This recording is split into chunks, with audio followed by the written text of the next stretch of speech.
it a chance to end the season strongly? Because bar an unlikely set of results now, you're not going to go down. But I suppose the motivation still needs to be there to put in some good performances in your last couple of games. Yeah, the message is exactly the same from me. Togetherness, unity, discipline, hard work, making sure that we're a League One football club. That message is not going to change. We've put ourselves into a better position on the back of last week's result and performance. But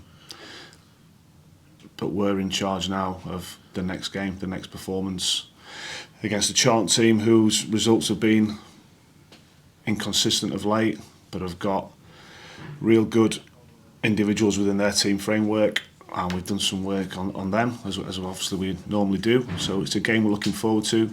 Final away game of the season. A large number of fans travelling down to London to watch the game. So we owe it to ourselves, to them and to the football club to approach this game in exactly the same manner we did last week. When, in your experience as an assistant and as a coach, when you get to this stage of the season, how do you keep players focused? What are the kind of tricks of the trade to go through at this stage of the season to keep them in that right mind space?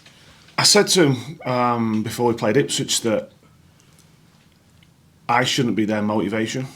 They should have their own individual motivations. They will do themselves, their families, new contracts, money, whatever it is, personal pride. So that has to be part of their own makeup. If that isn't there or that's dwindled, that's down to me to reignite, obviously, as well. But they want to be part of this football club moving forward, and it's made massive strides over the last couple of years.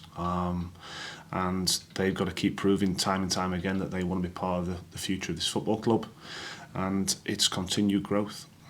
I know this won't entirely be your remit, but it is a pretty awkward time of the season to be a manager because you have got players who are out of contract. You have got players who might be looking at their future being elsewhere. Is that tough when you've got all these little things going on as well as actually just focusing on the game itself? It's totally understandable, and I predominantly have to understand that from their behaviour. There's a lot of indecision, there's a lot of unknowns for them at this moment in time. We've got a lot of players who are fall into that category of being out of contract either here, on loan here, and out of contract at their parent club, or on loan here and will go back to a contract at their club. So yeah, there's a lot of things which are going to be playing on their minds. We spoke honestly about that and openly when I obviously took over, that I can't solve those problems. Let's get to the end of the season. Let's make sure that we secure the League One status, which was the mantra. We are a little bit closer, and then as soon as that is confirmed, then obviously those discussions can then take place with the individuals within the group. A couple of them who have already signed up, Nathan Smith, obviously, James Plant as well, who you obviously gave that first start to at Ipswich. Irrespective of your future or what have you, to have players like that signed up in the long term is a benefit for the football club, isn't it? Definitely, I think. Speaking about Nathan, he's obviously come through the system here. He's been here over a period of time. He's been here through difficult times for the football club. He's been here under the new ownership. He's seen the club grow. He's grown himself. There's a player still developing within him. His heart is massive. His desire to win is incredible. I can't remember the time I've been at the football club that he hasn't been out on the training ground, which is a testament to him. His availability for games is really high, and he has to continue that. But there's more in him. There's more growth in him. I think he has developed. I think you guys will have seen him over a period of time where he was that head it and kick it defender, and that's no disrespect. But he's grown this certainly this season. He's got more responsibility now with the ball as well. And he just needs to keep that belief in himself that he can get better, that he hasn't reached his ceiling. There's more in him, and it's up to him to keep thinking I can get better and keep growing. James, obviously, right at the start of his development, he's come through the system as well. He's a credit to not only himself and his family, but to the academy and to the people who are now running it. That the academy, again, since I've been at the football club, has developed and grown. Really good people now in charge of that. Really good discipline amongst that group, and they're developing some really good young players. And James has come through that system along with Tommy this season to become part of the first team group. Made a fantastic debut at Ipswich in a position which he'd never started a game before, even for the academy, and then his loans.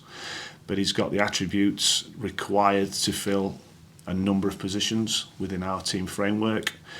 Fantastic young man, and he has got a real chance of developing a hell of a lot more, and it will be interesting to see his journey next season, and can he kick on from where he is now. And to look at the next two games, I think I'm right in saying that Charlton and Plymouth before were the only time he'd won 2 back-to-back. So, there is a bit of a precedent there, but it's also a chance to do a double over a team, which you haven't done, I don't think, this season so far. Does that come into the preparation of the playing as well? Because is there a sense of pride that comes into that, wanting to do something like that? Getting a double over a team is not something we spoke about. We had 2 good results against them earlier on in the season. Charlton under a different manager, under a different style. Plymouth obviously now find themselves in a position where they can secure automatic promotion this weekend, but Charlton is our only focus since Dean's gone in there and taken the job. He's changed their style slightly. As I say, they've got real strengths like a lot of teams have, but it's up to us to try and expose the weaknesses within their team. Like you said there, though, that they've been inconsistent recently as well. Is it then hard to kind of work on your game plan and your tactics? Because from what we've seen the first couple of games, you've kind of adopted a different approach in different games. So is it hard to get that right when you're not quite sure what opposition might turn up? No, I think they're in a similar position to us, and they've got a number of unknowns. There's talk of a change of ownership. There's a number of players out of contract. They've got loan players who will go back to their parent club. So they've got all the things going off at probably all other Football League clubs throughout this last couple of weeks of the season. So I'm sure that Dean and his staff and the players will want to finish off the season really well, and so do we. Last thing, I just want to ask how it's been for you, because we're nearly, 2 weeks into it now. It's been a big couple of weeks for you. So from your perspective, how have you dealt with it? What have you kind of drawn on over this last fortnight since you've been put into the role? My experience of being in professional football for a long time, my love of football, that's never changed. I wanted to be a footballer when I was a kid. I managed to achieve that dream. I've managed to stay in the game since I finished playing, through my love of the game and wanting to get better. Sunday was a better day than we've had for a while. It obviously makes things a little bit easier, but a lot of planning, as I say, over this period of time, to making sure that we achieve what we said at the start, and that is League One football for the football club going forward, and making sure that these players keep going out to the pitch and representing the club with pride, and that's my focus. Do you enjoy the responsibility of it as well? Because there are extra responsibilities that come with management. You had a bit of that last year, but do you enjoy taking on that extra workload? Yeah, listen, I want to grow. I want to develop. From where I am, I think I've demonstrated to the players my knowledge of football. The other side of things, which I think are really important, is earning their trust and forming good relationships with them. I spent a period of time in charge of some of them last year, so they know what I'm like as a person. I don't think I have to change. I've got to be respectful towards people, honest with people, deliver good and bad news in the right way, and hopefully that they accept that, and when we can grow. Thank you. And obviously, you know all about Charlton. They are arguably, I suppose, really a club that's seen it, done it, so to speak, been in the Premier League, fell from grace a little bit, had major problems behind the scenes. But they, like yourselves and their players under Dean Holden, want to prove a point, and they owe it to themselves, don't they? So, despite the fact they've got nothing to play for, really, apart from pride, a lot of it, they want to prove something, won't they? Of course, last home game for them. Their last home game wasn't the result that they would have wanted. All the things I've spoken about within this interview about the contract situation of their players and their ownerships, they've all got something to prove, and they'll want to finish off the season really strong. But as I say, so do we.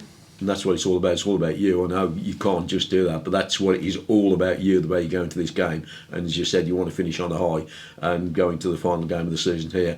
Take that into that final game, don't you? Definitely, and as I said before, we've probably taken upwards of 1,000 fans to London tomorrow, and in the current climate, the money that they will spend, it's important that we represent them. We give them the very least 95 minutes of absolute hard work and graft and commitment, and hopefully then on top of that we can have real good spells with the ball, and we can show what a good team we are. Team-wise, any major problems, injuries as you go into? I know you'll tweak it yourself, but is there any major problems? Yeah, a couple of obviously things happened last week within the game where players had to come off. They've been assessed throughout the week, so we'll see what team starts for us. But whoever plays will make sure that they represent all of us. Cheers, Andy. Andy, do you have a say in planning at this stage for next season? Because with you being interim manager and contract decisions have to be made, are you sort of planning on that as well, or is it just the next 2 games? Yeah, obviously involved with discussions with the football club and how the football club runs on a daily basis, the setup of the football club with obviously an owner and a director of football. I was having discussions when I was assistant manager, so that's not changed. My view is listened to and heard. Maybe it's heard a little bit more now because of where I'm sat. But ultimately, as a football club, we have to make a decision of how we can keep going forward. We can't afford to stagnate. We've come from where we are. The club's got ambition. You're going to achieve those ambitions by taking the right steps, small steps. You're going to hit some roadblocks. You're going to have to divert at times and try and get back on the right path. So yeah, we're all part of those discussions. Overall, you fairly pleased with the way the season's gone. You've stayed up, albeit the form hasn't been there in the second half. How do you sort of assess the way things are? Well, until we're mathematically secure, I'm not going to say we are. I think looking back over the season, we had a good first half of the season. Maybe we were overachieving slightly in terms of our league position and all the things that we knew, all the data that we look at. We've suffered with injuries in key positions where suddenly you find yourself 3 or 4 players light in one position, which never helps. In the second half of the season, we've suffered that in a different department. But I think the players will have learnt a lot. I think the football club will have learnt a lot. League One football was new to a lot of our players this season. They've seen the level, they've seen the standard, they've seen what I would describe as the elite players in League One and the level that they're playing at. And if they want to achieve that and they think they can achieve that, there's a long way to go. But the rewards of playing League One football, when you go to Ipswich and there's 30,000 people there and you're making your debut, that's the challenge of this league, and that's the challenge it brings on a weekly basis. There's a number of large clubs, as George said, with a lot of history of being Premier League football clubs who've got large fan base, large budget, etc., etc. But you can beat them teams, you can win, you can find a different way to win, and that's what we have to do. And you brought John Schofield in. Just tell us about the job he's been doing over the last couple of games. Yes, obviously we're with Sco with Northern Ireland. When I took over the under-21s there, brought him in. Fantastic guy, extremely good coach, great personality, and I just thought he was someone who is different to me, he's different to David, and he would complement all of us and say support us going forward. And he's done all of the things I expected him to do, I would want him to do. He's taken on responsibility straight away. I know he's got my back as well, and I trust him 100%. And you just mentioned finally from me the big away following at Charlton tomorrow. You've had good away following all season, haven't you? How important and how nice has that been throughout the year? Yeah, listen, the football fans of our club are here forever. I spoke to the fans after the game last week in the Valiant Suite, and I'm only here for a short period of time. Carol is only here as a short period of time as the owner. They'll be here forever. They're born into this somehow. Through parents, grandparents, whatever it is, and they want to see this club do well for obvious reasons. We appreciate the support so much. It's challenging times at this moment financially for everyone. So going to commit a large amount of money every single week and give up their time to travel to London and back. Sometimes it's not rewarded with 3 points, but we can guarantee that when the players come off the pitch tomorrow, they will have given everything.